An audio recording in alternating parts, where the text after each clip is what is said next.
Yo, how's it going everybody? It's me Arctic. Today's video we are going to be going over a complete build guide for Sangonomiya Kokomi. Now this character is going to be out next week, and so I figured we might as well do a complete build guide for them, covering basically best artifact choice and best weapon choice. Now keep in mind that this stuff could change, stats and stuff could change before release. I'm not really going to be showing stats off too much, just general playstyle elements and what to keep in mind when building this character.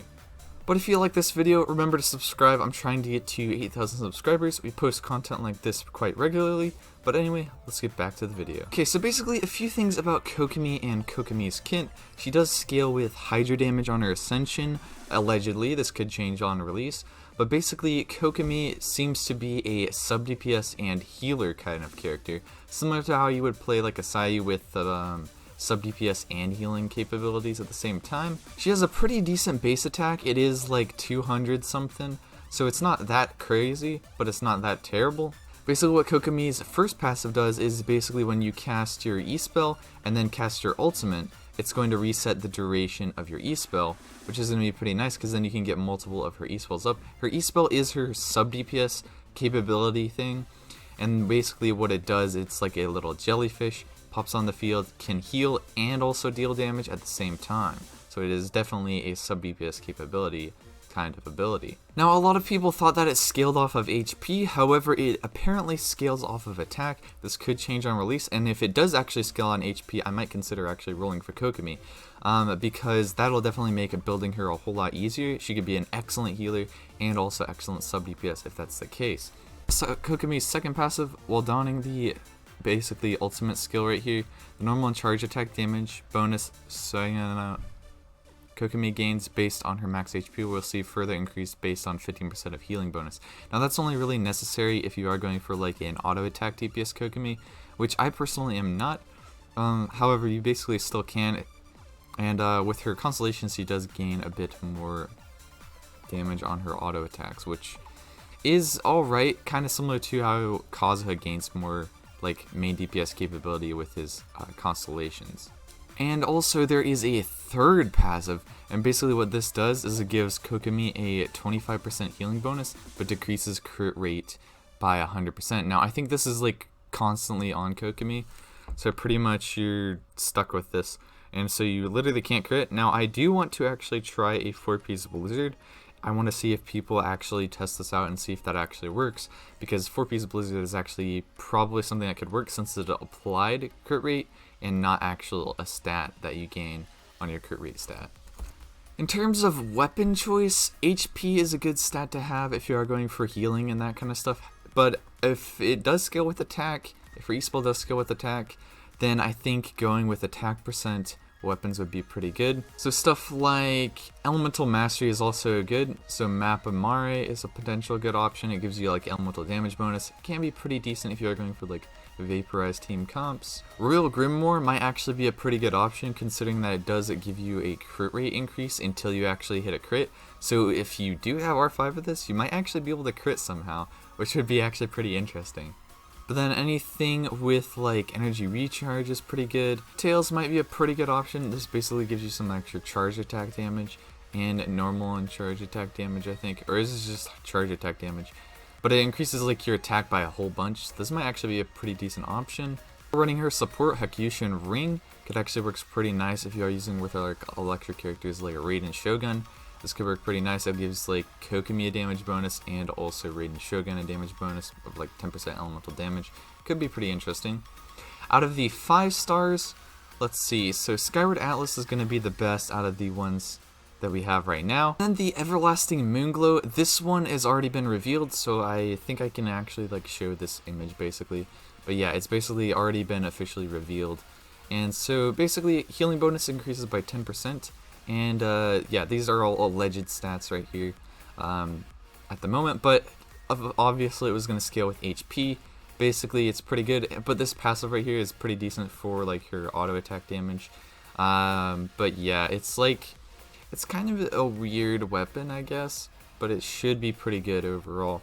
And especially if Kokomi scales with like HP with her elemental skill, which I'm really hoping, but I don't think is going to actually happen. Yeah, honestly, I think Kokomi is going to be an excellent sub DPS. and also healer. And we do need more sub DPS healers in the game because they are actually very valuable. Like Jean is a somewhat sub DPS healer, but she's more of a swap and damaged healer. And then Sayu I think is definitely better than Jean in terms of actual like sub DPS and healing. And yeah, we just don't have many sub DPS healers. I guess Chi-Chi counts as one, but even then, like, it's a little bit yikes. First Troop is a pretty decent option if you are going for like normal and auto attacks, because if you are going for charge attacks, you can actually do like vaporizes with this, and I think that could be a pretty decent option to go with. I think if this does end up working, it could actually be really good on Kokomi, because then you can actually crit if you use this artifact set. And so I think that this one will probably be best overall on Kokomi if she actually can crit with it.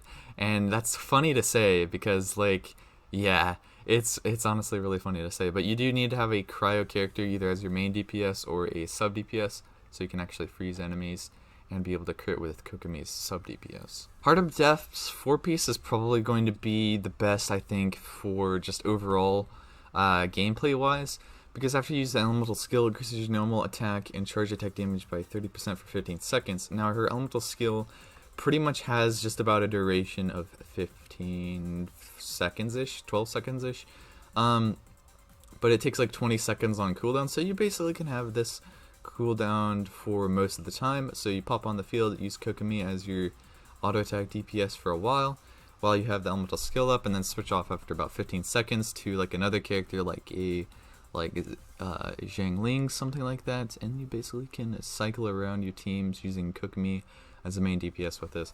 Now its DPS can also work pretty nicely with a 2-piece of like Millilith set, something like that if you are going for like some variety on your builds. If you are going for like constellations and stuff, I think that the Millilith 2-piece with like Heart of Depth 2-piece, something like that, or even like Maiden's 2-piece if you are going for like the healing bonus and her auto attack damage with constellations and whatnot. I think Tenacity is better for like that eventually, but just in terms of general builds, I think just building her like a normal character is a little bit more advantageous. You can use this 4-piece, except I wouldn't really necessarily recommend it unless you're going for just a team support kind of route, which I think can still be a pretty decent option. Since she does basically deal damage like every tick basically on this, you're going to have this buff up constantly. Shimano's Reminiscence set is a pretty decent set if you are going for like main DPS. This increases like all of your basically all of your damage.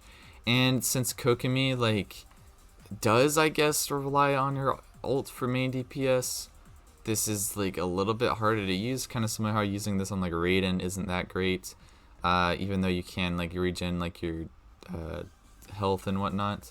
It's a little bit weird to use with this character, but it's still usable, and I think you can get like higher damage potential than if you are using Heart of Depth. I just think Heart of Depth works better on Kokomi specifically. I think that Kokomi at C0, her best build is her sub DPS build with like 2-piece Heart of Depth, 2-piece Millilith, and I think that's definitely probably going to be her best in slot in terms of her free-to-play build.